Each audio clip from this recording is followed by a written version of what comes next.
आज हम लोग करेंगे क्वेश्चन नंबर 19 जिसमें कहा गया है person sitting firmly over a rotating stool has his arms stretched if he folds his arms his angular momentum about the axis of rotation. तो देखिए इस क्वेश्चन में एक पर्सन है जिसने अपने अपने हाथ को फैला रखा है और फिर उसने अपने हाथ को स्ट्रेच कर लिया है।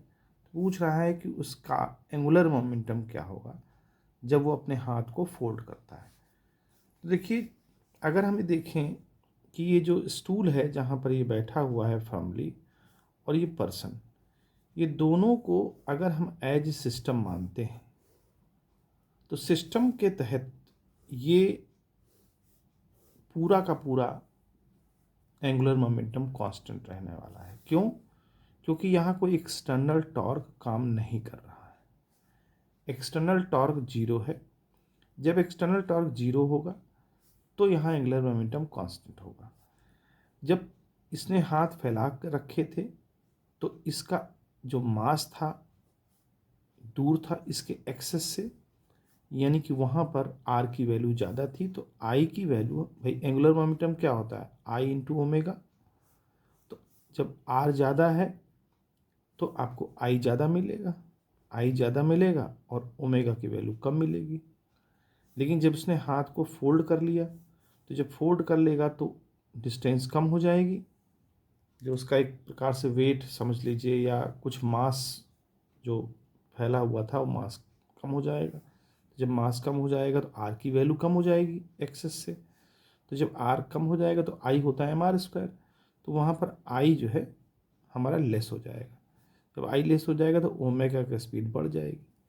लेकिन ओवरऑल जो है एंगुलर मोमेंटम वो कांस्टेंट रहेगा, क्योंकि ये सिस्टम में ऐसा हो रहा है। सिस्टम के बाहर से हमने कोई एक्सटर्नल फोर्स नहीं अप्लाई कर रखा है। तो ऐसे केस में क्या होगा कि एंगुलर मोमेंटम हमारा कांस्टेंट रहेगा, यानी कोई चेंज नहीं आएगा, नो चेंज। तो इसमें ऑप्शन जो सी है वो करेक्ट होगा। लेकिन जैसे इसमें आंसर दिया गया है डिक्रीज, तो किसी भी हिसाब से डिक्रीज तो नहीं होना चाहिए। हाँ अगर मान लीजिए यहाँ पर पूरे सिस्टम में हमारा स्टूल और ये अलग हो रहे होते या कुछ उसमें कुछ दिया होता, कोई चीज़ उसमें दी गई होती, कोई वैल्यू दी गई होती, कुछ दिया गया होता, तो हम एक बार उसमें मान सकते थे कि भाई इसके अकॉर्डिंग टू ये जो इसके आंसर दिया इससे वर्मा में डिक्रीज़ लिख रहा है, तो वहाँ किसी लिहाज में डिक्रीज़ होने की कोई संभावना नहीं। लेकिन कई लोगों ने जो है बताया कि ये जो है डिक्रीज़ होगा, लेकिन उसका कोई अथेंटिक हमें तो नहीं इसका आंसर समझ में आया। अथेंटिक आंसर हमको एंगुलर मोमेंटम में नो चेंज का ही समझ आया है। अगर कोई आप लोग समझते हैं इस चीज़ को तो आप कमेंट सेक्शन में इस चीज़ को कमेंट करके बात कर सकते हैं। तो इस तरह से इस क्वेश्चन को हम नो चेंज से ही सॉल्व करेंगे।